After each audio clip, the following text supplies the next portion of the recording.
घर मुकम्मल तौर पर जल गया था। नुकसान का अंदाजा लगाना मुश्किल था, मगर यह वर्ल्ड बैंक की तरफ से फराहम की जाने वाली रिहाइशगाह थी, इसलिए इसका नुकसान पूरा हो जाने वाला था। यह सालार सिकंदर के साथ दूसरी बार हुआ था। पहली बार उसने गांव में अपने स्कूल की इमारत को यूं खाकस्तर होते देखा था।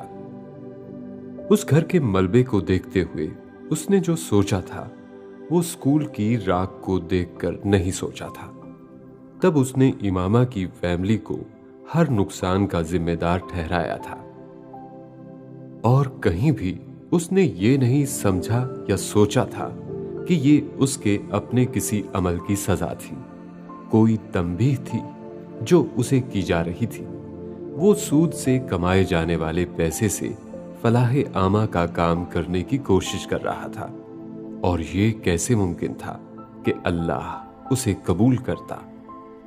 आज एक बार फिर वो ऐसे ही एक मलबे के सामने खड़ा हुआ ये समझ पा रहा था कि वो उसका रिस्क था जिससे सिर्फ शर निकल रहा था, खैर नहीं। घर को लगने वाली आग में वो छोटी मोटी सारी ज्वेलरी, सेविंग सर्टिफिकेट्स और उसके बच्चों की इंश्योरेंस के पेपर्स राख हो गए थे या लूट लिए गए थे। इमामा को शादी में सालार की फैमिली की तरफ से मिलने वाला जेवर पाकिस्तान में ही एक लॉकर में था। यहां इमामा के पास सिर्फ वो छोटी मोटी डायमंड की ज्वेलरी थी जो वो वक्तन फवक्तन अफ्रीका या अमेरिका में खरीदती रही थी, लेकिन इस छोटी मोटी ज्वेलरी की कीमत भी 40 लाख से कम नहीं थी। इस घर में और भी बहुत कुछ चला गया था जिसका इमामा को सदमा था, लेकिन सालार को नहीं था। उसके लिए यह काफी था कि उसका खानदान सलामत था। वर्ल्ड बैंक ने अपने तमाम मुलाजमीन के नुकसानात को पूरा करने का सिलसिला शुरू कर दिया था और यह काम हंगामी बुनियादों पर हो रहा था। तमाम मुलाजमीन को अपने क्लेम्स दाखिल करने के लिए कहा गया था, लेकिन सालार सिकंदर ने कोई क्लेम दाखिल नहीं किया था। उसे अब इस पैसे से खौफ आ रहा था जो जब भी उसके पास आता उसकी हलाल कमाई को भी अपने साथ खसो खाशाक कर देता। वो एम्बेसी से एक 5 स्टार होटल में मुंतकिल हो गए थे। हुमैन अमेरिकन एम्बेसी के ही इस अस्पताल में रहा था। मैं चाहता हूं जब डॉक्टर्स हुमैन को सफर के काबिल करार दें तो तुम बच्चों को लेकर पाकिस्तान चली जाओ, सालार ने एक रात इमामा से कहा था। क्यों? वो नाखुश हुई थी। क्योंकि जो कुछ कांगो में हो चुका है, मैं अब तुम लोगों के लिए कोई रिस्क नहीं ले सकता। इमामा कुछ देर पहले उसके लिए काफी बनाकर लाई थी। कई दिनों बाद उन्हें रात के इस पहर आपस में बात करने का मौका मिला था। हुमैन अस्पताल से डिस्चार्ज होने वाला था और सालार जैसे उनको वापस भेजने के लिए घड़ियां गिन रहा था। कांगो इतना गैर महफूज है तो तुम यहां क्यों रहना चाहते हो? तुम भी वापस चले जाओ, इमामा ने जवाबन कहा। वो गहरा सांस लेकर रह गया। मैं फिलहाल नहीं जा सकता। उसने एक घूंट लिया। फिलहाल, इमामा ने जवाबन पूछा। अगले 5 साल हरगिज नहीं। इमामा ने काफी का कप इसी तरह रख दिया। मजीद किसी सवाल जवाब के बगैर उसने जैसे फैसला सुना दिया था। तुम्हारी जिद मुझे कमजोर करेगी। तुम और बच्चे यहां रहेंगे तो मैं बहुत परेशान रहूंगा। अपने काम पर ध्यान नहीं दे पाऊंगा। तुम लोग महफूज। इमामा ने उसकी बात काट दी। तुम्हें लगता है तुम यहां कांगो में बैठे रहोगे तो मैं और बच्चे पाकिस्तान में ऐश करेंगे? तुम अपने सुकून के लिए मुझे बेसुकून करना चाहते हो। मैं नहीं जाऊंगी सालार। मुझे वहीं रहना है जहां तुम रहोगे। वो उसकी शक्ल देखकर रह गया था। वो उसके हर लहजे से वाकिफ था और जानता था वो इस जिद से नहीं हटेगी। डॉक्टर सिब्ते अली ने कहा था उसे इमामा से जो तकलीफ मिली थी वो उसके अपने आमाल का नतीजा था। लेकिन वो उनसे ये पूछना चाहता था कि उसे उसके साथ में जो सुकून मिलता था वो किस नेकी का सिला था। वर्ल्ड बैंक और अमेरिकी हुकूमत ने अगर वाशिंगटन में सालार सिकंदर के साथ मुज़ाकरात में उसे फ्री हैंड की जमानत दी थी तो उन्होंने ये वादा पूरा किया था। उन्होंने सालार सिकंदर को अफ्रीका के स्याह सफेद का मालिक बनाकर वहां भेजा था। वो वर्ल्ड बैंक के मुख्तलिफ खित्तों के लिए मखसूस वाइस प्रेसिडेंट्स में से पहला और वाहिद वाइस प्रेसिडेंट था जिसके पास काम करने की इतनी आजादी और इख्तियारात थे, और जिससे वर्ल्ड बैंक का बोर्ड ऑफ गवर्नर्स ही नहीं अमेरिकी स्टेट डिपार्टमेंट भी वक्ती तौर पर दब रहा था। सालार सिकंदर उनका वो प्यादा था जो बैठे बिठाए प्यादे से बादशाह बन गया था, और इस चेस बोर्ड पर मौजूद तमाम अहम मोहरों को यकदम उसको बादशाह की हैसियत देनी पड़ रही थी। वॉशिंगटन में वर्ल्ड बैंक की नायब सदारत कबूल करने के अगले दिन उसने किंशासा जाने से पहली बार वॉशिंगटन में अहम तरीन न्यूज चैनल्स के नुमाइंदों के साथ प्रेस कॉन्फ्रेंस की। वो पेट्रुस इबाका की मौत के बाद उसकी पहली रस्मी बातचीत थी, जिसमें उसने कांगो में वर्ल्ड बैंक के इस प्रोजेक्ट के हवाले से माजी में होने वाली ज्यादतियों का अजाला करने की यकीन दहानी कराते हुए वर्ल्ड बैंक पर की जाने वाली तनकीद को खुले दिल से तस्लीम किया था। उसने बैंक का दिफा नहीं किया था। सालार सिकंदर की प्रेस कॉन्फ्रेंस वर्ल्ड बैंक की इंतजामिया के लिए खसियाहट का बायस होने के बावजूद सिर्फ इसलिए हौसला अफजा थी क्योंकि इसमें सालार सिकंदर ने अफ्रीका के बदतरीन मुआशी और मुआशरती हालात में वर्ल्ड बैंक से होने वाली गलतियों के बावजूद उसकी वहां जरूरत और किरदार की अहमियत पर जोर दिया था, खास तौर पर दुनिया के बदलते हुए हालात में। उसकी इस पहली प्रेस कॉन्फ्रेंस की अहम बातें अफ्रीका के बड़े बड़े अखबारात ने अगले दिन हेडलाइंस के तौर पर लगाई थीं। कांगो के आवाम के लिए सालार सिकंदर का चेहरा इस्तेहसाली साम्राज्य का चेहरा नहीं था। उनके लिए वो पेट्रुस इबाका का एक करीबी और काबिले एतमाद साथी का चेहरा था। वो कांगो में आने के बाद पेट्रुस इबाका की मैयत वापस आने से पहले कांगो के तूलो अर्ज में हर उस कबायली लीडर से मिला था जो पेट्रुस इबाका का साथी था और जो कबायलियों में थोड़ा बहुत असरो रसूख रखता था। पेट्रुस इबाका के खानदान ने उसकी मौत के बाद किसी भी गैर मुल्की इदारे या हुकूमत के नुमाइंदों से मिलने से इनकार कर दिया था, लेकिन सालार सिकंदर की मुलाकात की दरख्वास्त को उन्होंने रद्द नहीं किया था। सालार सिकंदर ने वर्ल्ड बैंक की इंतजामिया के जरिए अमरीकी हुकूमत को यह बात बावर करवाई थी कि इबाका की लाश की बाइज्जत वापसी कांगो और अफ्रीकी आवाम के दिलों में इस गुस्से को खत्म करने में मुआवन साबित होगी, जो उसके मुर्दा जिस्म को अमेरिका जबरदस्ती वहीं रखकर बढ़ा रहा था। अमेरिकी हुकूमत उसके कांगो वापसी के 2 हफ्ते बाद इबाका की मैयत वापस भेजने पर तैयार हो गई थी। कांगो की हुकूमत ने गैर मुल्की हुकूमतों के इन नुमाइंदों से जो तदफीन में शरीक होना चाहते थे माजरत कर ली थी कि वो इबाका की तदफीन में शरीक होने वाले लाखों अफराद के मुतवक्को हजूम में ना तो उन्हें तहफ़्फ़ुज़ फराहम कर सकते हैं, ना उनकी हिफाजत की जमानत। वर्ल्ड बैंक की इंतजामिया और स्टेट डिपार्टमेंट ने सालार सिकंदर को भी इबाका की आखिरी रसूमात में शरीक होने से रोका था, जिसके लिए उसे इबाका की फैमिली ने मदऊ किया था और सालार ने इस दावतनामे को कबूल कर लिया था। इमामा भी उसके इस फैसले से नाखुश और खौफसदा थी और उसने उसे समझाने और रोकने की हर मुमकिन कोशिश की थी। वो इस वक्त तक ये कोशिश करती रही थी जब तक इबाका की लाश किंशासा पहुंच गई और उसी शाम उसकी तदफीन के इंतजामात हो रहे थे। सालार सिकंदर उसकी इस मिन्नत समाजत के दौरान एयरपोर्ट जाने से पहले 2 नफल पढ़ने के लिए खड़ा हो गया था और वो बेबसी से बच्चों को लिए बैठ गई थी। अगर मुझे कुछ हो गया तो तुम बच्चों को लेकर फौरी तौर पर पाकिस्तान चली जाना। इस इंतजार में मत बैठी रहना कि मेरी डेड बॉडी मिल जाए। उसने नफल पढ़ने के बाद पहला जुमला उससे यही कहा था। वो उस वक्त अपने बेडरूम में था। बच्चे स्वीट के दूसरे कमरे में थे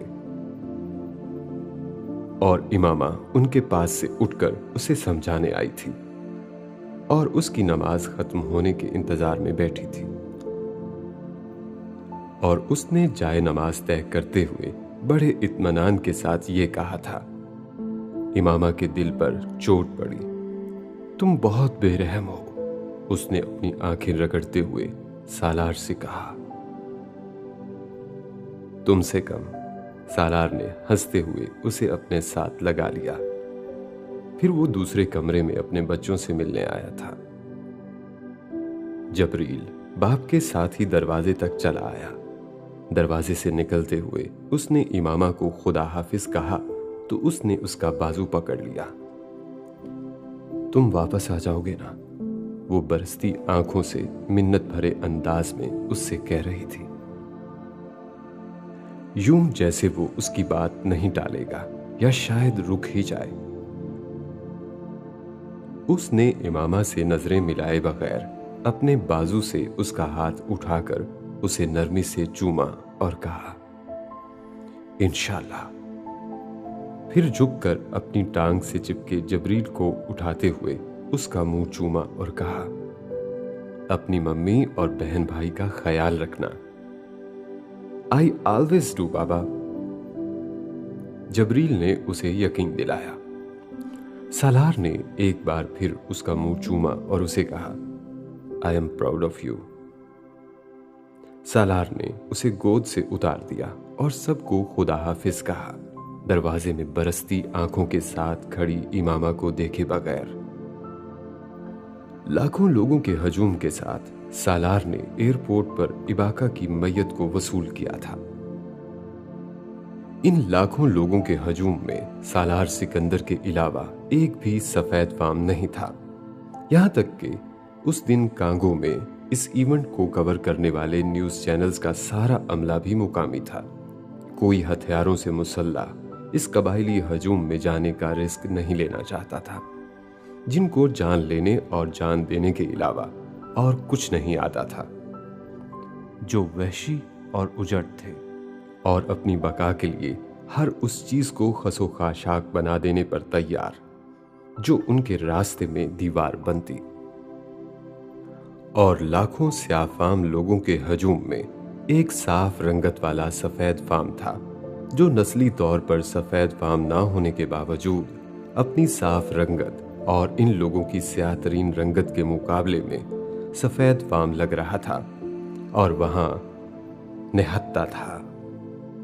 कांगो की हुकूमत ने उसे कुछ सिक्योरिटी दी थी, मगर इस सिक्योरिटी को उन कबाइलियों ने रद्द कर दिया था जो इस सारे इवेंट के इंतजामात संभाले हुए थे। और सालार सिकंदर तनहा इसी दलेरी से अपने साथ एक भी गार्ड लिए बगैर अंदर चला गया था। दुनिया में करोड़ों टीवी स्क्रीन्स पर लाइव नशर होने वाला वो इवेंट लाखों के इस हजूम में सिर्फ एक शख्स को फोकस किए हुए था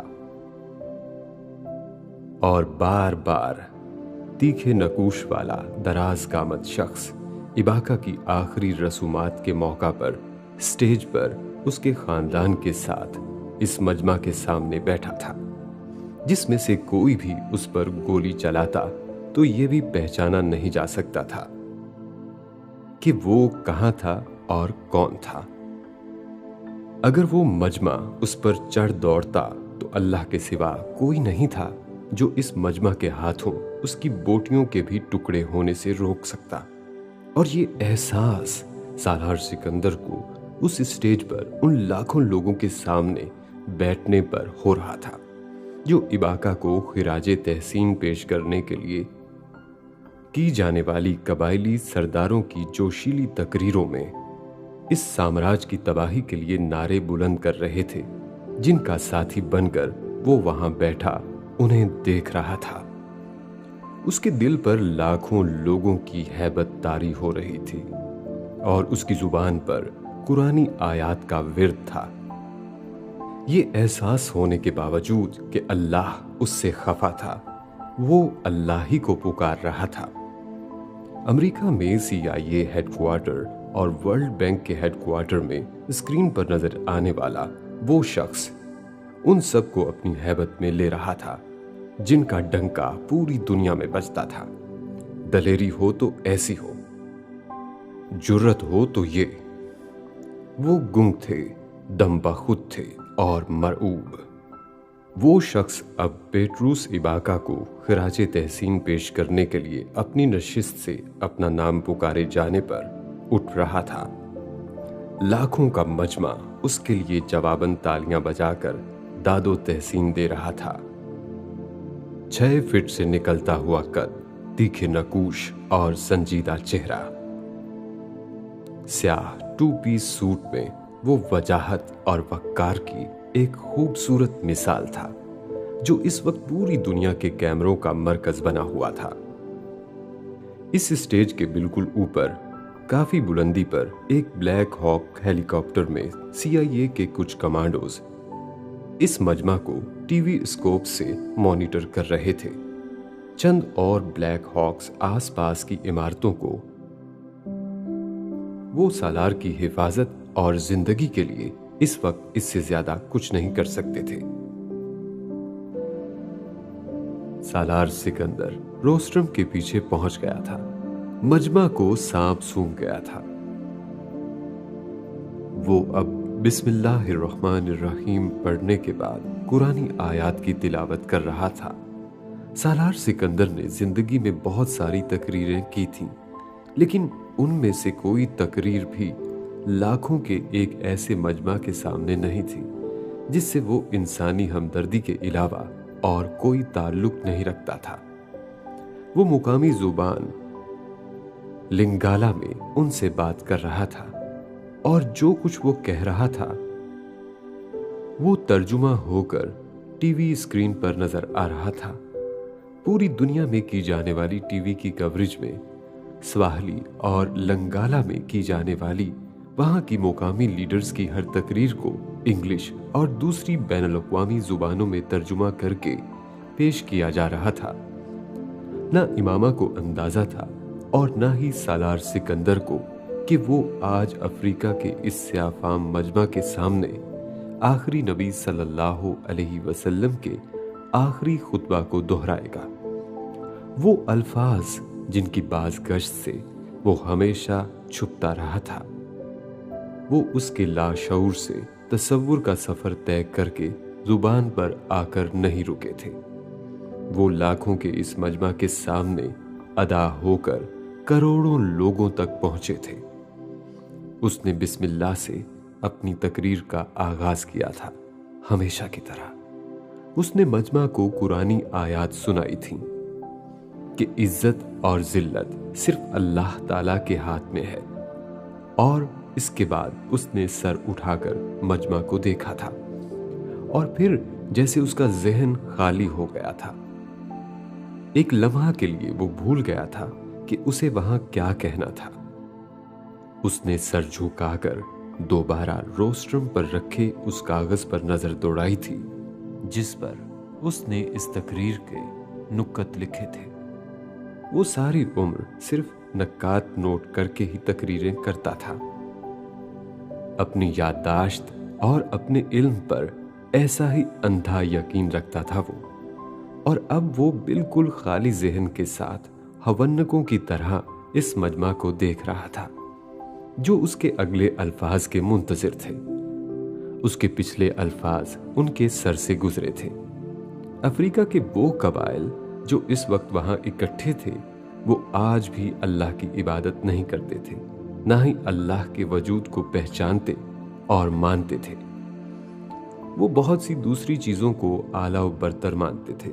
उनके लिए वो रब जो बड़ा मेहरबान और निहायत रहम करने वाला है भी इतना ही नाआशना था जितना वो रब जो इज्जत और जिल्लत अता करने पर कादिर था।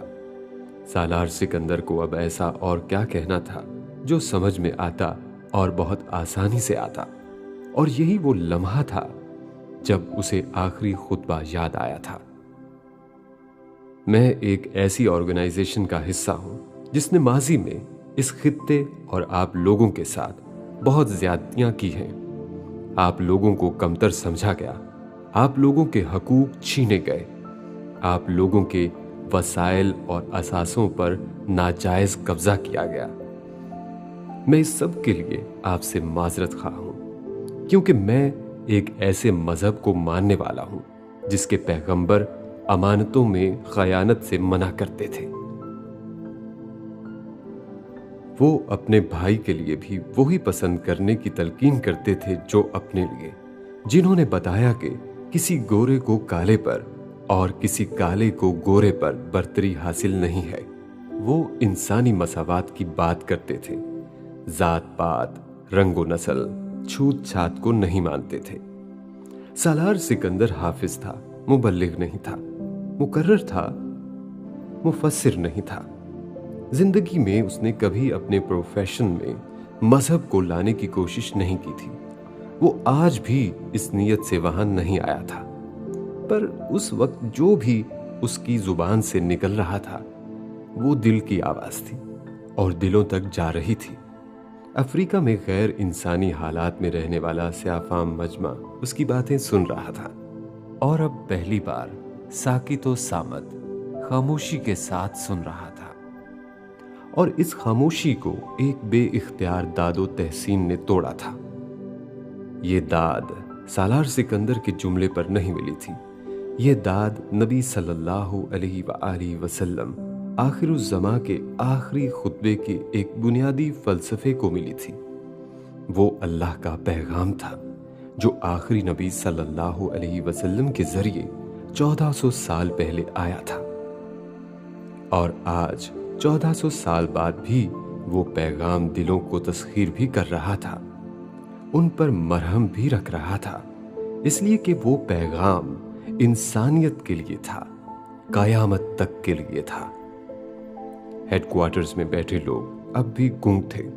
लाखों का वो मजमा उस आदमी को अपने रोब में नहीं ले पाया था, लेकिन उस आदमी की जुबान से अदा होने वाले अल्फाज इस लाखों के मजमे को जैसे उसकी मुट्ठी में ले आए थे। सालार सिकंदर ने वो इसमें आजम पढ़ते हुए अफ्रीका की नब्ज पर हाथ रखा था जो 1400 साल पहले भेज दिया गया था। इमामा भी दम बखुद थी। वो शख्स किस जगह खड़ा क्या दोहरा रहा था, और अगर उसे उस आखिरी खुतबा का यह हिस्सा याद था तो ये कैसे मुमकिन था बाकी हिस्सा याद ना होता। और याद था तो इसलिए कि वो कहीं गड़ गया था। ये लोग बाबा के लिए तालियां क्यों बजा रहे हैं? वो जबरील के सवाल पर जैसे चौंक पड़ी थी।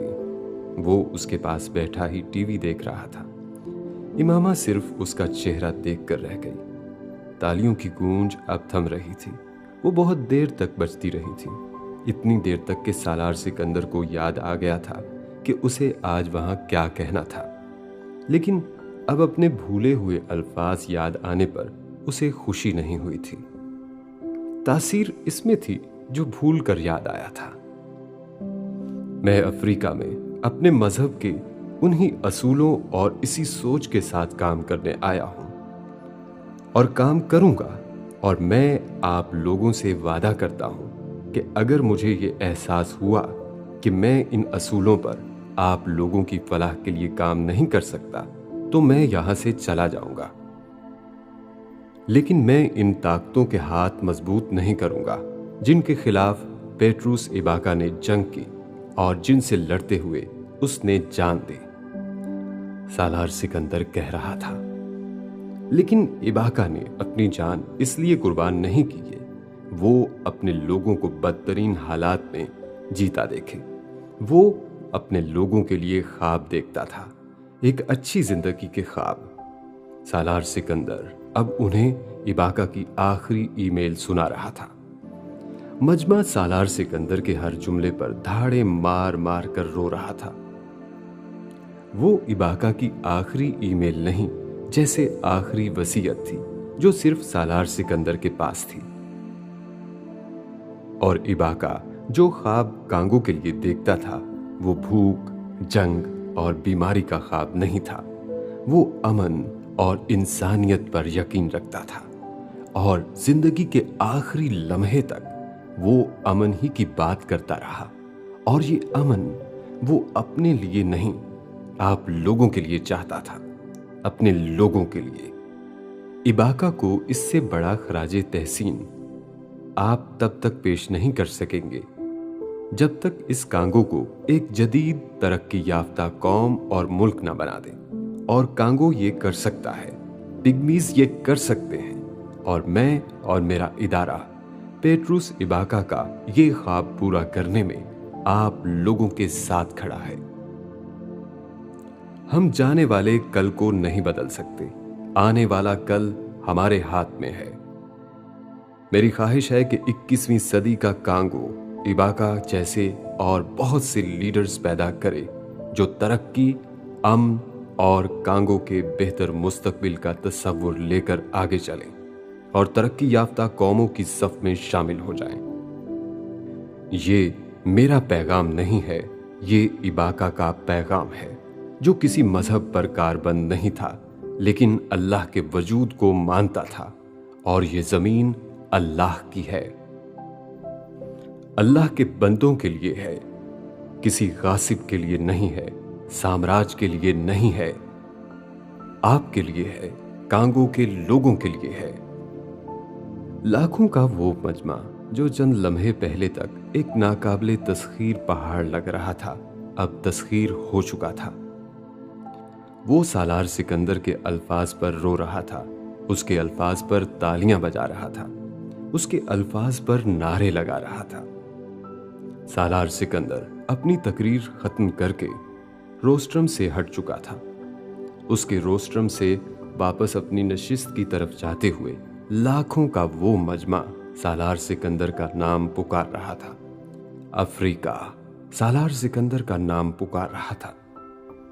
वो रोस्ट्रम पर आया भी आवाजों की गूंज में था, और वहां से वापस भी आवाजों की गूंज में ही हुआ था। लेकिन अब माहौल तब्दील हो चुका था। वो 10 मिनट की तकरीर के लिए गया था और आधे घंटे के बाद वहां से हट सका था, और वो उसकी जिंदगी का तवील तरीन आधा घंटा था। सिर्फ उसकी ही नहीं, इमामा की जिंदगी का भी। आंसू सिर्फ उस मजमा की आंखों से ही रवा नहीं हुए थे, इमामा की आंखों से भी बरसने लगे थे। वो मजमा सालार सिकंदर को अपने निजात दहिंदा के तौर पर देखते हुए रो रहा था, और इमामा हाशिम इस निजात दहिंदा की जान एक बार फिर बच जाने पर। आप क्यों रो रही हैं मम्मा? जिब्रील ने कुछ परेशान होकर मां को देखा था, जो पिछले कई घंटों से कुछ भी बोले बगैर गुमसुम टीवी के सामने बैठी थी, उसके किसी सवाल का जवाब दिए बगैर, और अब एकदम रोने लगी थी। इमामा ने कुछ भी कहे बगैर उसे लिपटा लिया। इंसान रोता क्यों है? ये आसान सवाल कभी कभार अलजबरा का सवाल बन जाता है। वो 10 मिनट सालार को जैसे शर्मसारी के समंदर में एक बार फिर गर्क कर गए थे। वो आज जिस आखिरी खुतबे के अल्फाज याद आ जाने और दोहरा देने पर अपनी इज्जत बचाने में कामयाब हुआ था, वो आखिरी खुतबा उसके अपने ज़ाब्ताए हयात की अक्कासी क्यों नहीं कर पाया था? उस पर अमल उसकी जिंदगी की तरजीहात में क्यों शामिल नहीं था? याद दहानी थी जो उसे बार बार कराई जा रही थी, तंबीह थी जो उसे दी जा रही थी, जो इरादा नियत था उसे मिशन बनाने के लिए ये जरूरी था। सालार सिकंदर इन 10 मिनटों के बाद स्टेज पर गुमसुम बैठा रहा था। उसकी जुबान पर अब भी आयात थी, शुक्र के अल्फाज थे। उस रब ने आज भी हमेशा की तरह उसकी इज्जत रखी थी। उस जात ने इस हाफिज़े कुरान को दुनिया के सामने रुसवा नहीं किया था, और इस एहसास ने सिर्फ तशक्कुर ही नहीं, शर्मसारी भी बढ़ाई थी। तुम्हें पता है, तुम्हारे अंदर खुदकुशी करने की ख्वाहिश आज भी उसी तरह मौजूद है जिस तरह 17 साल पहले थी। सालार सिकंदर ने लैपटॉप पर आखिरी ईमेल का जवाब देते हुए एक गहरा सांस लेते हुए इमामा की आखिरी फटकार सुनी। बच्चे सो चुके थे और वो होटल के वार्डरोब खोले पता नहीं कितनी बार अपने और उसके कपड़ों को तय कर करके रख रही थी। कभी वार्डरोब के एक खाने में, फिर दूसरे खाने में, फिर से पहले खाने में, और सालार ये सब नोटिस करने के बावजूद लैपटॉप पर ईमेल्स चेक करने और अपने अगले दिन के शेड्यूल को हतमी शक्ल देने में मसरूफ रहा था। और अब जब वो अपना काम निपटा चुका था तो वो इमामा की तरफ मतवज्जो हुआ था। वो परेशान थी, उसे अंदाजा था जो कुछ आज हुआ था। इसके बाद वो उसके ज़हनी तनाव का अंदाजा लगा सकता था। तुम ठीक कहती हो, सालार ने लैपटॉप बंद करके अपने बेड की तरफ जाते हुए कहा। वो 2 घंटे पहले होटल वापस आया था और 2 घंटे से अपना काम लिए बैठा था, और अब जब काम खत्म हो गया था तो वो इमामा की तरफ मतवज्जो हुआ था, जो उसकी खामोशी और बेएतनाई के मुजाहरे पर अब तकरीबन रुहासी हो चुकी थी। तुम्हें पता है मुझे तुम्हारी क्यों जरूरत है और मैं क्यों फिक्रमंद रहती हूं तुम्हारे बारे में। वो उसके एतराफ पर बरहम हुई थी और बेहद खफगी से हाथ में पकड़ी उसकी शर्ट तीसरी बार तह करके रखने की बजाय इसी तरह वार्डरोब के खाने में ठोंस कर उसे बंद करते हुए सालार के बेड साइड की तरफ आई थी। क्योंकि बच्चे परेशान हो जाते हैं। तुम कोई सुपरमैन नहीं हो कि वो तुम्हारे कमालात देखकर तालियां बजाएंगे, लुत्फानंदोज होंगे। तुम्हें कुछ होगा तो। वो बात करते करते फिर रुहासी हो गई, बात मुकम्मल नहीं कर सकी। वो गहरी खामोशी के साथ उसकी बात सुनता रहा, सर झुकाकर। फिर उसके खामोश हो जाने पर उसने सर उठाकर इमामा को देखा। वो उसके बिलमुकाबिल खड़ी थी और वो बिस्तर पर बैठा हुआ था। कमरे में लगी हुई लाइट्स की जर्द रोशनी में उसकी सुर्ख आंखें और सुर्ख नाक उसके रोते रहने को जैसे और नुमायां कर रही थी। वो इन्हीं आंखों से नजरें चुराने की कोशिश कर रहा था। ये वो चेहरा और आंखें थीं जो उसे खोजने की सलाहियत रखती थी, बेबस करने की इजाफी खसूसियत के साथ। तुम ठीक कहती हो, जवाब पहले से मध्यम आवाज में आया था, और वही आया था। वो और बरहम हुई। मैं मजाक नहीं कर रही। उसे लगा था जैसे वो उसे हमेशा की तरह जिज कर रहा था। अगर तुमने एक बार फिर ये जुमला दोहराया तो मैं इस कमरे से चली जाऊंगी। तुम्हें मेरी हर बात अहमकाना लग रही है। You are right.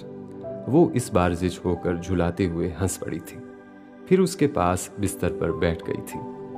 आखिरी खुतबा सुना रहे थे, आज तो सारा सुनाते, अधूरी बात क्यों की। वो अब उस पर तंज कर रही थी। हिम्मत नहीं पड़ी, इसीलिए तो कह रहा हूं, तुम जो भी कहती रही हो ठीक कहती रही हो, पहले भी आज भी। वो जिंदगी में पहली बार उसके सामने ऐसा एतराफ कर रहा था। इमामा उसका मुंह देखकर रह गई। गुस्सा पहले भी नहीं था, पर जो गिला था वो भी यकदम गायब हुआ था। पेट्रूस इबाका अपनी जिंदगी के आखिरी लम्हे तक अमन के लिए लड़ा। वो न्यूयॉर्क की एक सड़क पर अपनी जान बचाने के लिए लड़ता रहा, उन्हीं ताकतों के हरकारों के साथ जिनके साथ तुम खड़े हो और जिनके साथ तुम मिलकर अफ्रीका की तकदीर बदलना चाहते हो। उसने सालार सिकंदर को वो आईना दिखाया था जो उसे सिर्फ इमामा हाशिम ही दिखा सकती थी। तुम समझते हो वो तुम्हें ये सब करने देंगे? तुम समझती हो मैं ये सब करना चाहता हूं? उसने जवाबन उससे पूछा था, उसी अंदाज में। वो बोल नहीं सकी। सवाल अजीब था। दोनों एक दूसरे की आंखों में आंखें डाले देखते रहे। फिर इमामा ने पूछा, फिर तुम क्या करना चाहते हो? मैं अपने लिए एक बाइज्जत रास्ता चाहता हूं, अपने लिए, तुम्हारे लिए, अपने बच्चों के लिए। जिस जंजाल में मैं अपने आप को और तुम लोगों को फंसा चुका हूं, इससे निकलना चाहता हूं। लेकिन मैं एक कुएं से निकलने की कोशिश में किसी दूसरे कुएं में कूदना नहीं चाहता, जो इससे ज्यादा गहरा और तारीक हो। वो उसका चेहरा हैरानी से देखती रही। जिस इशू पर वो बहस करना चाहती थी, वो इस पर पहले ही घुटने टेक चुका था। लेकिन जो कुछ वो कह रहा था वो इमामा की समझ में नहीं आया था और वो समझना चाहती थी। तुम क्या करना चाहते हो सालार? वो एक बार फिर पूछे बगैर नहीं रह सकी। मैं पहला इस्लामी मालियाती निजाम बनाना चाहता हूं, जो सूद से पाक हो, लेकिन जो पूरी दुनिया के लिए हो, बाज़ाब्ता, काबिले अमल, और जो उसकी जगह लेने की सलाहियत रखता हो। जवाब इतना गैर मतवक्को था कि वो हैरानी से सालार सिकंदर का चेहरा देखकर रह गई। बोल ही नहीं सकी। वो हमेशा अजीब बातें करता था। वो उसकी आदी हो चुकी थी, लेकिन जो वो अब कह रहा था वो अजीब तरीन था। वो उसकी बहुत सारी बातों पर दम बखुद होती थी, हक्का बक्का भी, लेकिन आज अपनी खामोशी को वो किस कैफियत का नाम देती, इमामा की समझ में नहीं आया। तुम्हें लगता है मैं नहीं कर पाऊंगा? बहुत देर तक एक दूसरे की आंखों में आंखें डालकर देखते रहने के बाद इस खामोशी को सालार ने तोड़ा था। उसने जैसे इमामा की कैफियत को ही अल्फाज में नहीं ढाला था, बल्कि उसने अपने हर खदशे को भी जैसे सवाल में बदलकर इमामा के सामने पेश किया था। यह सवाल लाशऊर से आया था, यकीन से नहीं, अंदेशे से उभरा था। जवाब नहीं, तसल्ली मांग रहा था। ये काम दुनिया में अगर कोई कर सकता है तो वो सिर्फ तुम कर सकते हो सालार सिकंदर। इस बार गुंग होने की बारी सालार की थी। यह जवाब नहीं था, वो एतमाद था जिसकी उसे जरूरत। उसका खून बढ़ा था और शेरों के हिसाब से बढ़ा था। उसने इमामा के चेहरे से नजरें हटा ली। उसके जवाब ने उसे तसल्ली और दिलासे की वो थपकी दी थी जो उसका बोझ हटा गया था। Thank you. इमामा की तरफ देखे बगैर सर झुकाए सालार ने अपना तशक्कुर उस तक पहुंचाया था। वो गैर मतवक्को जवाब था। शुक्रिया की जरूरत समझ में नहीं आई थी इमामा को, लेकिन वो उसका चेहरा देखती रही, यूं जैसे मुंतजिर थी कि वो कुछ और कहेगा। तुम्हें बहुत मुश्किलात का सामना करना पड़ेगा, बिलाखिर सालार ने कहा था। वो हंस पड़ी, यूं जैसे उसने कोई अजीब बात कही थी। तुम मुश्किलात की बात मुझसे कर रहे हो सालार? सालार ने उसे देखा। अंदाज इस्तेहज़ाइया था, पर सवाल नहीं था वो। जिंदगी में बड़े बुरे दिन गुजारे हैं मैंने। उसने एक गहरा सांस लिया। लेकिन वो बुरे दिन मेरी वजह से नहीं आए थे, अब शायद मेरी वजह से भी आए। सबसे मुश्किल चीज यही है मेरे लिए। जो काम मैं करने जा रहा हूं, इसके असरात तुम तक और बच्चों तक आएंगे। वाहिद कमजोर करने वाली शय यही है मुझे। अपने आप पर आने वाली मुसीबतें तो बर्दाश्त कर लेता है इंसान, लेकिन बीवी बच्चों को पहुंचने वाली तकलीफ बर्दाश्त नहीं होती। सालार को ये बात करते हुए वो लम्हात याद आए थे जो उसने वॉशिंगटन में इमामा और बच्चों की जिंदगी और सलामती के लिए उम्मीद और नाउम्मीदी के आलम में गुजारे थे। तुम ये मत सोचो, जो करना चाहते हो वो करो, बाकी देखा जाएगा। जिंदगी इससे बदतर तो बहरहाल नहीं होगी जैसी मैं गुजार आई हूं। बाकी सब कुछ तो सहा जा सकता है। इमामा को इस वक्त ये बात करते हुए अंदाजा नहीं था कि जिन मुश्किलात से सालार खौफजदा था, ये वो मुश्किलात नहीं थी जिनका वो सोच रही थी। वो समझ रही थी वो सिर्फ माली मसाइल के हवाले से उसे मुतनब्बे कर रहा था, मैं सोने का चम्मच मुंह में लेकर पैदा हुई थी। वो वक्त गुजर गया। फिर एक वक्त आया जब अपनी बुनियादी जरूरियात भी पूरी नहीं कर सकती थी। दूसरों के सर पर मोहताजी की जिंदगी गुजारनी पड़ी। वो वक्त भी गुजर गया। फिर तुम्हारे साथ गुजरे पिछले 7 साल में दुनिया की हर नेमत, हर आसाइश मिली, लेकिन मैं ये कभी नहीं भूली कि ये वक्त भी गुजर जाएगा। चीजों की अहमियत नहीं होती, वो कभी ना कभी ही मिल जाती हैं।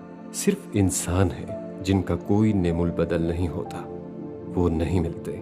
वो बात करते हुए रंजीदा हुई थी।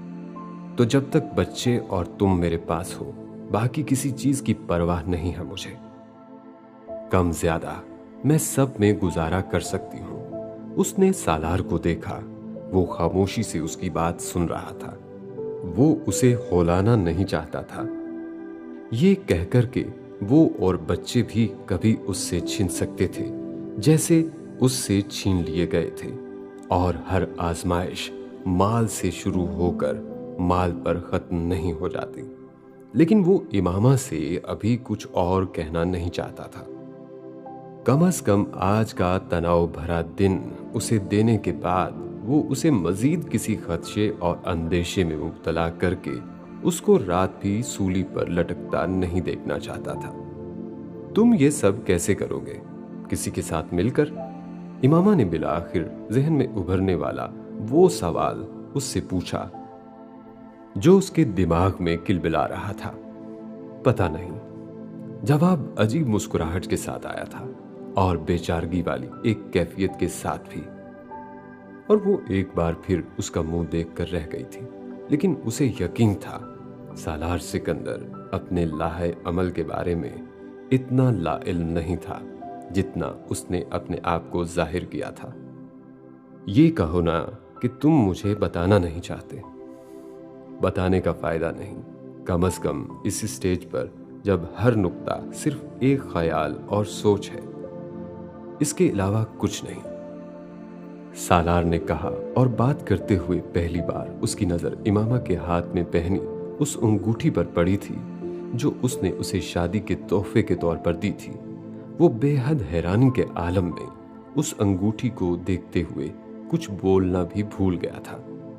अमेरिका से वापस आने के बाद और इन तमाम हालात से गुजरने के बाद आज इतने हफ्तों बाद वो पहली बार उसके हाथ में वो अंगूठी देख रहा था, बल्कि उसके जिस्म पर कोई जेवर देख रहा था। उसका ख्याल था वो अंगूठी भी उस घर में मौजूद लॉकर में पड़े दूसरे जेवरात के साथ जल गई थी।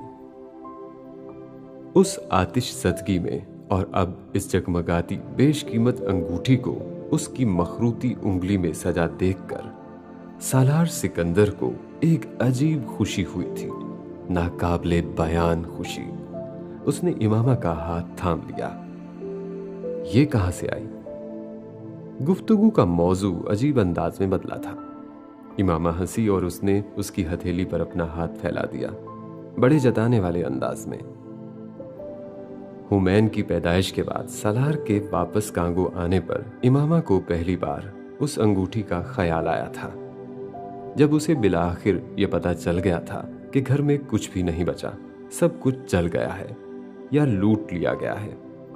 अमेरिकन एम्बेसी के अस्पताल में कयाम के दौरान इमामा को ये याद नहीं आया था उसने आखिरी बार वो अंगूठी कब उतारी थी। उसने आखिरी बार अपने गले में पहनी हुई चेन कब उतारी थी, अपने बुंदे कब उतारे थे। उसका ख्याल था ये काम उसने अस्पताल चेकअप के लिए जाने से पहले किया था, लेकिन सिर्फ ख्याल था, उसे ठीक से याद नहीं था। और वो उसकी वजह एनेस्थीसिया को समझती थी जो उसे सर्जरी के लिए दिया गया था, लेकिन जो उसकी याददाश्त को गड़बड़ाने का बायस बन रहा था। लेकिन आज सालार के आने से 2 घंटे पहले पाकिस्तान के लिए पैकिंग करते हुए उसने अपना हैंडबैग तब्दील करने के लिए उसमें से चीजें निकालकर एक नए हैंडबैग में मुंतकिल करने की कोशिश की थी। और ये वो हैंडबैग था जो अस्पताल जाने से लेकर अब तक उसके जेरे इस्तेमाल था। और अब कुछ दिन पहले बाजार से एक हैंडबैग खरीदकर वो पुराने हैंडबैग के अंदर मौजूद छोटी बड़ी बहुत सारी जेबों को खंगाल रही थी। और इन्हीं छोटी बड़ी जेबों में से एक जेब के अंदर वो छोटा सा पाउच निकला था। और उसे हाथ में लेते ही चंद लम्हों के लिए इमामा की सांस ही रुक गई थी। एक झमाके के साथ उसे याद आया था कि उसने अपने जिस्म पर मौजूद जेवर सर्जरी के लिए तैयार होते हुए उतारकर उस बैग में रखा था और फिर ये बैग हैडी को दे दिया था। और इन तमाम हफ्तों में इस बैग को उसने कई बार जरूरतन खोला था, लेकिन कभी भी उसने इसे खंगाला नहीं था। शायद खंगाल लेती अगर उसकी जिंदगी नॉर्मल हालात से गुजर रही होती। हाथ से पाउच को टटोलते हुए उसके दिल की धड़कन खुशी से बढ़ी थी। उसके अंदर जेवर था और अंगूठी भी। वो इस पूरे दिन की ज़हनी अजियत को मिनटों में गायब कर देने वाली खुशी थी, जो उस लम्हे उस पाउच को खोलकर अपने हाथ में उस अंगूठी को लेकर उसने जो चीज महसूस की थी।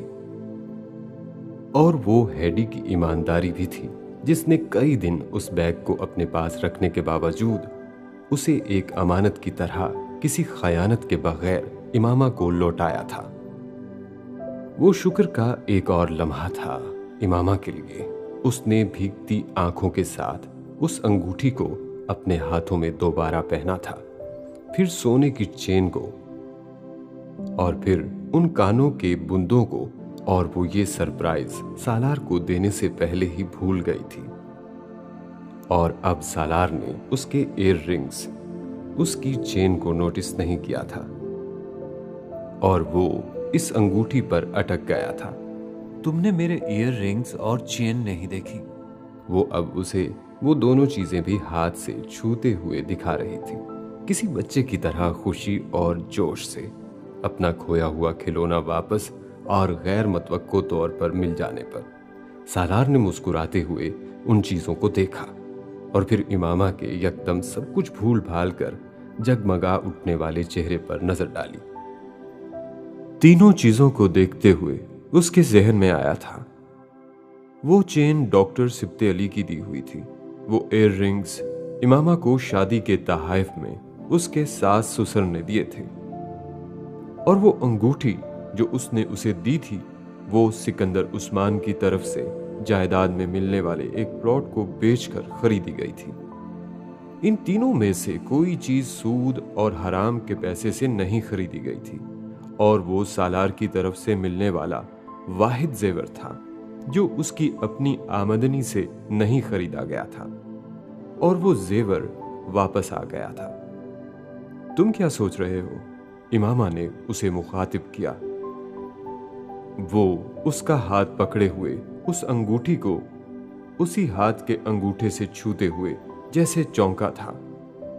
अपनी गहरी सोच से कुछ हकायक और उनका इदराक ऐसा शर्मसार और नादिम करने वाला होता है कि इंसान चाहते हुए भी उन्हें किसी के सामने दोहरा नहीं सकता। वो भी उस वक्त एक बार फिर उसी लम्हे से गुजरा था। कुछ नहीं, ऐसे ही कुछ ख्याल आया था। सालार गहरा सांस लेकर बात टाल गया था। उस अंगूठी की कीमत क्या है? पता नहीं इमामा को यकदम उसकी कीमत पूछने का ख्याल क्यों आया था। ये अनमोल है क्योंकि तुम्हारे हाथ में है। सालार ने उसका हाथ चूमा था और वही जवाब दिया था जो पहली बार इस अंगूठी को पहनाते हुए दिया था। वो हमेशा की तरह सरशार हुई थी। ये बहुत दफा पेश किया जाने वाला खिराजे तहसीन था, लेकिन हमेशा नया लगता था क्योंकि हमेशा अच्छा लगता था। ये वो सालार सिकंदर नहीं रहा था जो इमामा हाशिम को समझ नहीं पाता था और उसे इमामा की दिलजोई करनी नहीं आती थी। जिंदगी के इतने साल गुजारने के बाद वो एक दूसरे की रग रग से वाकिफ हो चुके थे। सिकंदर उस्मान के घर आने वाला वो मेहमान गैर मतवक्को नहीं था, नाकाबिले यकीन था। वो उनके घर कई बार गए थे, हमसाये के तौर पर, मुसालहत के लिए, ताजियत के लिए, लेकिन हाशिम मुबीन जिंदगी में कभी उनके घर नहीं आए थे। आज वो आ गए थे तो उन्हें यकीन नहीं आ रहा था। वो अब उनके पड़ोस में नहीं रहते थे, वो घर छोड़कर जा चुके थे। उस घर में अब कोई और रहता था और घर बिकने की खबर पर सालार ने बेहद कोशिश की थी कि सामने आए बगैर दरपर्दा किसी और को दरमियान में रखकर वो घर खरीद पाता। वो नाकाम रहा था। हाशिम मुबीन के बेटे अब बहुत ताकतवर थे और हाशिम मुबीन बहुत कमजोर हो चुके थे। उनके दिल में फैसले की ख्वाहिश थी, हाथ में ताकत नहीं थी। जिन प्रॉपर्टी डीलर्स के जरिए सालार सिकंदर उनसे राब्ता कर रहा था, वो भी अपनी कोशिशों में कामयाब नहीं हुए थे। घर टुकड़े टुकड़े होकर बिका था क्योंकि वो बहुत बड़ा था। 8 कनाल का वो घर 3 हिस्सों में बंटकर बिका था और इसके बावजूद उस पर कुछ और केसेस थे जो इमामा की बहनों ने अपने हिस्से के हवाले से किए थे। सिकंदर उस्मान ने सालार की सारी कोशिशों पर पानी फेर दिया था। वो इस हक में नहीं थे कि वो मतनाजा जायदाद खरीदी जाती, खास तौर पर इसलिए क्योंकि वो इमामा के वालिदैन की थी और दोनों फैमिलीज के दरमियान तनाज़ात थे जो सालार के खुद पसे पर्दा रहकर सामने किसी और को रखकर उसके जरिए ऐसी किसी खरीदो फरोख्त के शदीद मुखालिफ थे। खास तौर पर इसलिए भी क्योंकि सालार के पास इतना बड़ा घर खरीदने के वसाइल नहीं थे। वो कर्जा और उधार लिए बगैर ऐसी कोई खरीदो फरोख्त कर नहीं सकता था और सिकंदर उस्मान जिंदगी में कभी कर्ज और उधार पर अयाशियां और अलल्ले तलल्ले करने के हक में नहीं रहे थे।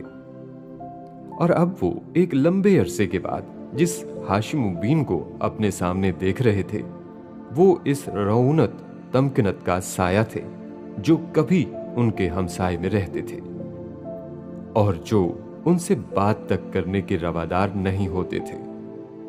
चेहरे पर झुर्रियों का जाल लिए जर्द रंगत, कमर में खम के साथ जो ज़ईफ आदमी उनके सामने बैठा था, वो पहली नजर में उन्हें पहचान नहीं पाए थे। उनकी समझ में भी नहीं आ रहा था कि वो उनके साथ क्या रवैया रखें। आखिर अब क्या शय थी जो उन्हें खींचकर यहां लाई थी। मुझे इमामा से बात करनी और मिलना है। चंद ही जुमलों के बाद हाशिम मुबीन ने उनसे कहा था। वो यहां नहीं है, सिकंदर उस्मान ने बड़े मोहतात अंदाज में उन्हें बताया। मैं जानता हूं वो कांगो में है, मैं वहां का नंबर लेना चाहता हूं, वहां के हालात खराब हैं। वो ठीक है, उन्होंने रुक रुक कर लेकिन एक ही सांस में सारी बातें कही थी। सिकंदर की समझ में नहीं आया वो क्या कहें। हाँ, वो सालार और बच्चे ठीक हैं। अगर वो तशवीश में यहां आए थे तो सिकंदर उस्मान ने उनकी वो तशवीश दूर कर दी थी। वो फोन नंबर का मुतालबा गोल कर गए थे। मैं उससे बात करना चाहता हूं, एक बार उससे मिलना चाहता हूं। हाशिम मुबीन अपना मुतालबा नहीं भूले थे। मैं इमामा से पूछे बगैर उसका नंबर या एड्रेस आपको नहीं दे सकता। सिकंदर उस्मान ने कोई तमहीद नहीं बांधी थी। मैं उसे कोई नुकसान नहीं पहुंचा सकता, उन्होंने बहुत थके हुए लहजे में कहा था। आप उसे बहुत ज्यादा नुकसान पहले ही पहुंचा चुके हैं, सिकंदर उस्मान ने तरकीबा तरकी कहा। वो अब अपनी जिंदगी में सेट है। वो अपने बच्चों के साथ बहुत खुश, बेहद मुतमईन जिंदगी गुजार रही है। आप क्यों एक बार फिर उसको डिस्टर्ब करना चाहते हैं? आपकी बेटी ने पहले ही आपकी वजह से बहुत तकलीफ उठाई है। आप अब उसे छोड़ दें, उसे बख्श दें। हाशिम मुबीन के चेहरे की झुर्रियां यकदम बढ़ी थीं। फिर उन्होंने मध्यम आवाज में कहा, मैं जानता हूं, मुझे एहसास है। सिकंदर बोल नहीं सके। वो उनके मुंह से ये जुमले सुनने की तवक्को नहीं कर रहे थे। बस एक आखिरी बार मिलना चाहता हूं उससे। उसकी एक अमानत है, वो देनी है मुझे। और उससे माफ़ी मांगनी है। आप मुझे अपना फ़ोन नंबर और एड्रेस दे दें, मैं उससे बात करूंगा, फिर आपसे राब्ता करूंगा। आप कहाँ रहते हैं अब? सिकंदर ने उससे पूछा। एक ओल्ड होम में। सिकंदर चुप रह गए। हाशिम मुबीन उठ खड़े हुए थे।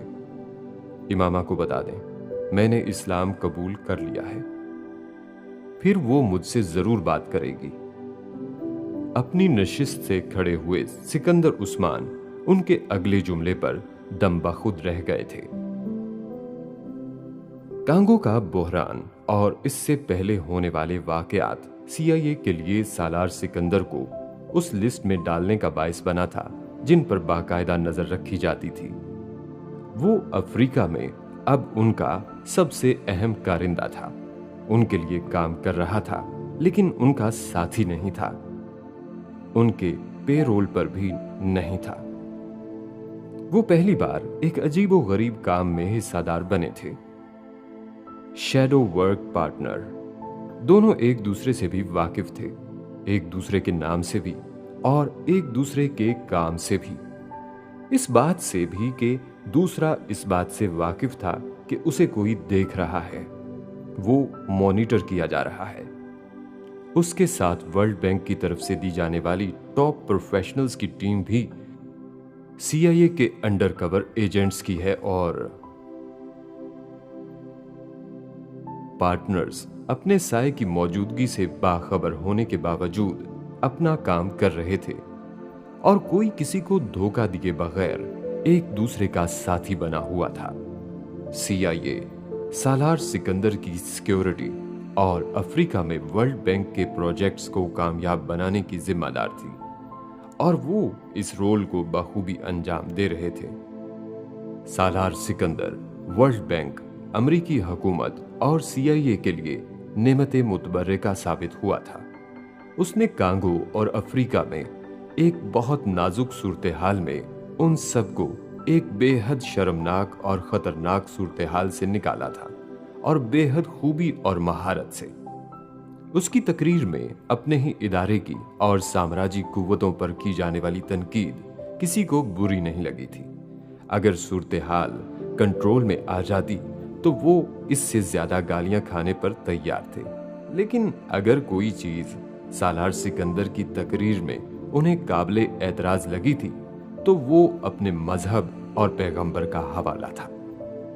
उसने दीन को आदमियत और इंसानियत के सेकुलर लिबादे में मलफूफ करके पेश नहीं किया था।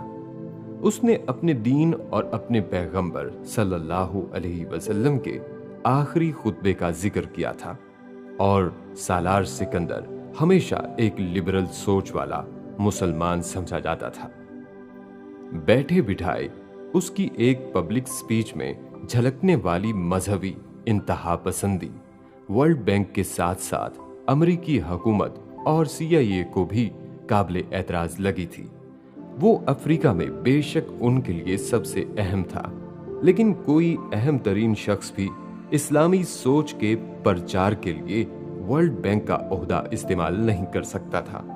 नॉर्मल हालात होते तो वो तकरीर सालार सिकंदर से इस्तीफे के लिए बेहद मजबूत वजह थी, लेकिन ये नॉर्मल हालात नहीं थे। वर्ल्ड बैंक के साथ साथ अमेरिकी हुकूमत और CIA ने भी सालार सिकंदर की इस तकरीर से नजरें चुराकर बज़ाहिर उसकी पर्दापोशी की थी, लेकिन दरपर्दा मीडिया में अपने सहाफियों के जरिए सालार सिकंदर को इस तकरीर में मजहबी हवाला देने के लिए शदीद तनकीद का निशाना बनाया गया था और ये सिलसिला बराह रास्त कवरेज के फौरन बाद ही शुरू कर दिया गया था। अमेरिका और CIA को कांगो और अफ्रीका में हर कारा चाहिए था, मसीहा और लीडर नहीं। वो हर शख्स को उसकी औकात में रखना जानते थे और अब इस पॉलिसी पर अमल कर रहे थे। चैनल्स पर सालार सिकंदर की इस तकरीर को मौजूए बहस लाने वालों ने नबी करीम सल्लल्लाहु अलैहि वसल्लम के आखिरी खुतबे के बहुत से दूसरे पॉइंट्स को भी जेर बहस लाना शुरू कर दिया था। एक नई चीखो पुकार सालार सिकंदर की मजहबी शनाख्त, मजहबी एतकादात और आमाल के हवाले से शुरू कर दी गई थी और नबी करीम सल्लल्लाहु अलैहि वसल्लम के आखिरी खुतबे का एक बुनियादी हिस्सा सूद के खिलाफ उनके अहकामात भी थे, जिन्हें मगरबी मीडिया ने बहुत नुमाया अंदाज में पेश किया था, क्योंकि वो उन्हें मगरबी निज़ाम मईशत की बुनियादों को चैलेंज करने वाली सोच और फिलॉसफी लगी थी। वो ये बात अलल ऐलान नहीं कह पा रहे थे कि वो मगरबी नहीं, यहूदी निज़ाम मईशत को चैलेंज करने वाली फिलॉसफी थी। सालार सिकंदर के खिलाफ मगरबी मीडिया में उठने वाला ये तूफान उसे अफ्रीका में और मशहूर कर रहा था और सालार सिकंदर ने मगरबी मीडिया पर अपनी इस तकरीर के हवाले से कोई वजाहतें, सफाइयां और माजरतें पेश नहीं की थी। इसका ख्याल था कि उस तकरीर के इक्तबासात को कुछ हल्का करके नए सियाको सबाक के साथ पेश किया जाए। सालार ने किसी बहाने माजरत, वजाहत और सियाको सबाक को अपनी उस तकरीर के लिए पेश करने से इनकार कर दिया था। उसके ऑफिस ने 2 दिन बाद एक सतरी बयान जारी किया था कि सालार सिकंदर अपनी इस तकरीर के हर जुमले और लफ्ज पर यकीन रखते हुए उसकी जिम्मेदारी लेते हैं और इसे मुकम्मल तौर पर कबूल करते हैं। ये जैसे इस मीडिया के मुंह पर मारा जाने वाला तमाचा था जो उसकी तरफ से इस तनकीद के बाद किसी वजाहती बयान और माजरत का मुंतजर था। वो वर्ल्ड बैंक का पहला बुनियाद परस्त नायब सदर करार दिया गया था।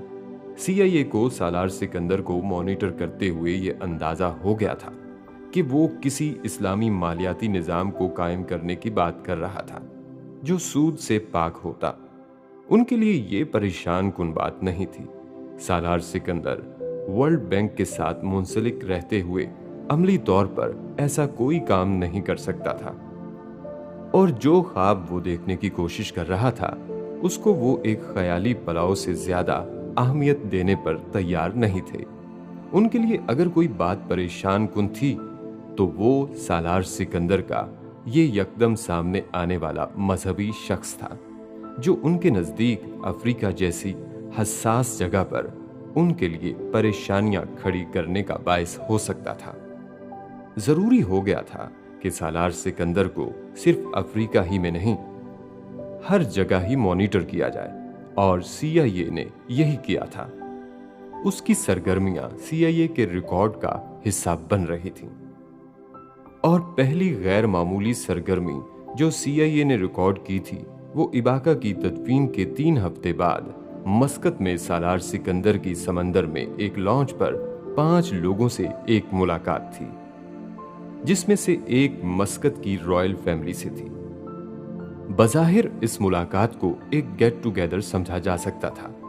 सालार समेत वो 5 पुराने शनासा और दोस्त थे, एक ही यूनिवर्सिटी से फारिगुल तहसील थे, मुख्तलिफ कौमियतों और प्रोफेशन से ताल्लुक रखते थे और अपनी अपनी फील्ड के नामवर लोग थे और इनमें से किसी का भी कांगो और अफ्रीका से कोई ताल्लुक नहीं था सिवाय सालार सिकंदर के। ना कांगो और अफ्रीका से ताल्लुक था, ना ही वर्ल्ड बैंक से, लेकिन इसके बावजूद उन सब में कुछ बातें मुश्तरक थीं। वो सब सालार सिकंदर के हम उम्र थे। सिर्फ एक शख्स मस्कत की रॉयल फैमिली से ताल्लुक रखता था। इसके अलावा बाकी सब मुख्तलिफ कौमियत रखने के बावजूद अमेरिकन शहरियत रखते थे और मस्कत की रॉयल फैमिली से ताल्लुक रखने वाला शख्स भी इस वक्त अमेरिका ही में मुकीम था। वो सब दुनिया के 100 अंडर 40 ग्लोबल लीडर्स की फहरिस्त में शामिल थे, जिनके बारे में ये पेशगोई थी कि वो 10 साल बाद दुनिया के मुमताज तरीन लीडर्स में से होंगे। उनमें से कोई भी बात CIA के लिए परेशान या तशवीश कुन नहीं थी, सिवाय एक आखिरी मुमासिलत के। सालार समेत वो 5 के 5 अफराद मुसलमान थे और बाअमल मुसलमान थे और कुरान पाक के हाफिज थे। CIA ने सालार सिकंदर की सरगर्मी को सिर्फ मॉनिटर और रिकॉर्ड नहीं किया था, उन्होंने इस मुलाकात में शामिल 5 अफराद को भी अपनी वॉच लिस्ट में डाल लिया था। अगले आने वाले महीनों में सालार सिकंदर और इन 5 अफराद के बहुत सारे तफरीही दौरे होते रहे थे, लेकिन अब CIA सिर्फ सालार सिकंदर की नहीं, इन 5 अफराद की नकलो हरकत को भी मॉनिटर कर रही थी। एक अजीब पुरअसरार नेटवर्क काम कर रहा था। वो 5 अफराद सालार सिकंदर से सिर्फ 5 माह अचानक मिलते रहे थे, लेकिन इसके बाद सालार सिकंदर के साथ उनकी मुलाकातों का सिलसिला खत्म हो गया था। वो 5 अफराद अब आपस में भी नहीं मिल रहे थे, लेकिन वो 5 अफराद इनफरादी तौर पर ऐसी ही मुलाकातें कर रहे थे। पैटर्न वही था, 4-5 अपनी अपनी फील्ड के मुमताज तरीन लोग, लेकिन दुनिया के मुख्तलिफ ममालिक में, सभी एक ही उम्र के दायरे में और सभी अमेरिकन नेशनल। और फिर ये मुमासिलतें एक जगह जाकर मरकूज हो जाती थीं। वो सब भी मुसलमान थे। उनमें कुछ हुफ्फाज थे, कुछ नहीं थे, लेकिन वो सब बाअमल मुसलमान थे। वो एक इस्लामी मालियाती सिस्टम पर काम कर रहे थे और ये CIA जानती थी। लेकिन इस निजाम की शक्ल क्या थी, खद्दोखाल क्या थे, वो इसे बूझने में कामयाब नहीं हो रहे थे। और इसकी वजह सिर्फ एक थी, और पजल की तरह से मुंसलिक होने वाले सब अफराद के पास उसका एक एक टुकड़ा था, और वो इस टुकड़े को अच्छी तरह समझता और जानता था। लेकिन वो टुकड़ा इस तस्वीर में कहां लगता था, ये सिर्फ एक शख्स जानता था, सालार सिकंदर।